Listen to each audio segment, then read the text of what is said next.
બોટાદ જિલ્લા પંચાયતની ગુંદાણા બેઠક પર 23 વર્ષીય યુવતીનો વિજય થયો છે। ભાજપના શિક્ષિત ઉમેદવાર કૃષ્ણાબા ગોહિલે ઇતિહાસ રચ્યો છે। કૃષ્ણાબા ગોહિલે સૌથી નાની વયના જિલ્લા પંચાયતના સભ્ય બન્યા। માસ્ટર ડિગ્રીનો અભ્યાસ કરતા કૃષ્ણાબેને ઉમેદવારોને મહાત આપી છે। અનુભવી ઉમેદવારોને તેમણે હરાવ્યા।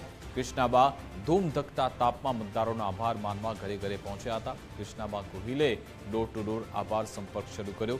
રોડ રસ્તા પાણીના પ્રશ્નો ઉકેલવા માટે પણ કૃષ્ણાબા કટિબદ્ધ છે। કૃષ્ણાબાની જનસેવાની ભાવનાએ સમગ્ર જિલ્લામાં ચર્ચા જગાવી છે।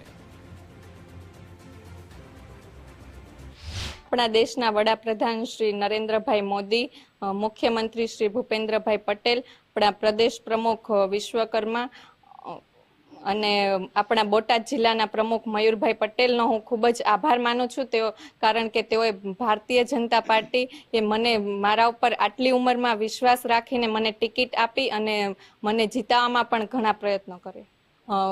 અમે જ્યારે ગામડામાં ડોર ટુ ડોર પ્રચાર માટે ગયા ત્યારે ઘણા લોકોનો અમને સપોર્ટ પણ હતો અને ઘણા લોકો વિરોધીમાં પણ હતા કે ભારતીય જનતા પાર્ટીએ શું કર્યું છે અને તે શું કરશે, પણ એ લોકોને ખબર નથી હોતી। પણ અમે એ લોકોનો વિશ્વાસ આપ્યો અને એ લોકોને કીધું કે તમે તમારો મત એક કન્યાદાન સમજીને તમારી દીકરી સમજીને મને આપો અને હું હંમેશા તમારા દરેક કાર્યો કરીશ।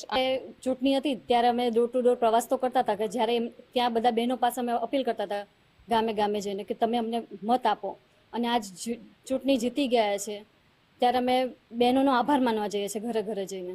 પડકારો તો ઘણાય રહ્યા ત્યાં, અમુક સપોર્ટ પણ કરતા હતા કે ના તમે બેન તમારી મહેનત સાચી છે, અને અમુક એવા સામે મળ્યા હતા કે અપક્ષ સામેના ઉમેદવાર કે તમારાથી નહીં જીતી શકાય, તમે શું કરવા આવી રીતના મહેનત કરો છો, પણ અમારા માટે એક જ લક્ષ્ય હતું કે અમારા યુવા નેતાને આગળ વધારવા છે।